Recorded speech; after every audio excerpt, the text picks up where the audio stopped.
ইনকিলাব মঞ্চের পক্ষ থেকে 5 দফা দাবি ঘোষণা করছি।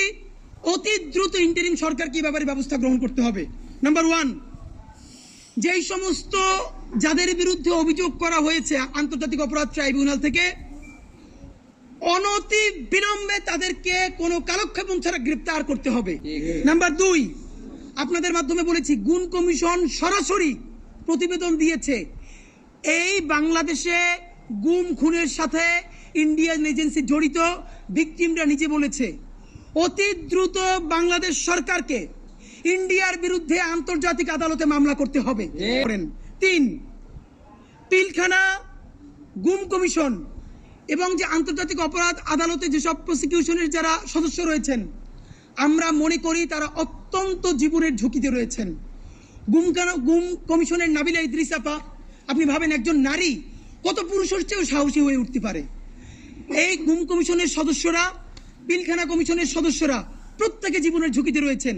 আন্তর্জাতিক অপরাধ আদালতে যারা কাজ করছেন তাদেরকে শত শত কোটি টাকা অফার করা হয়েছে, তারা যেন একটু স্লো যান, তারা যান নাই, তারা গাদ্দারি করেন নাই। সুতরাং এই কোন পর্যন্ত না, লম্বা সময় ধরে তাদেরকে নিরাপত্তা নিশ্চিত করতে হবে।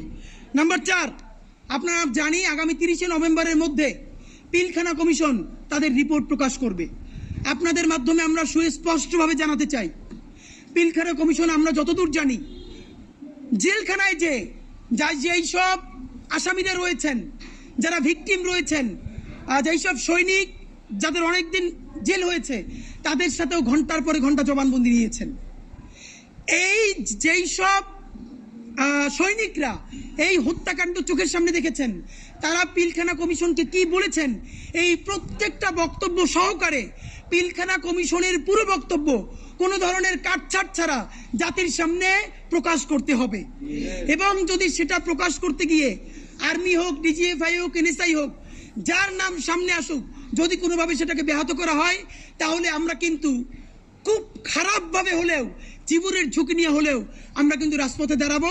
সুতরাং বাংলাদেশের জনগণকে দেশপ্রেমিক কোনো বাহিনীর বিরুদ্ধে আপনারা দাঁড় করাবেন না, এটা আপনাদের কাছে আমাদের অনুরোধ। বন্ধুরা, আপনাদের কাছে সর্বশেষ দাবি, ইতিমধ্যে যাদেরকে সেফ এক্সিট দেওয়া হয়েছে 626 জন, এবং অপরাপর ইন্টারিম সরকার অতি দ্রুত ইন্ডিয়া এবং অন্যান্য যেসব দেশে তারা পালিয়েছে, সেফ এক্সিট দেওয়া হয়েছে, ইন্টারপোলের মাধ্যমে তাদেরকে ফিরিয়ে এনে অতি দ্রুত মুখোমুখি করতে হবে।